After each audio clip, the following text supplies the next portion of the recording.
A Victorian quarry faced blinding issues in their screening operations, causing reduced efficiency, increased downtime, and higher maintenance costs.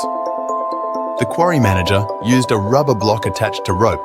Daily manual adjustments and intensive block shaking was required to unclog feed material. To tackle this, Kinder's K-Deblinding rods were installed.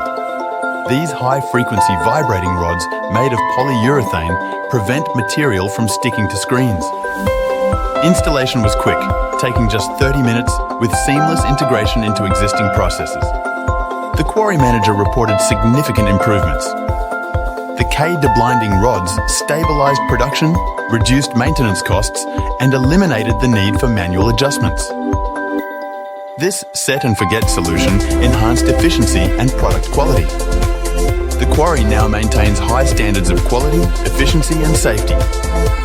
The success has sparked interest in expanding this solution to other operations, showcasing its effectiveness in eliminating blinding and boosting overall productivity. Contact Kinder, our technical team can provide guidance on improving your screening efficiency.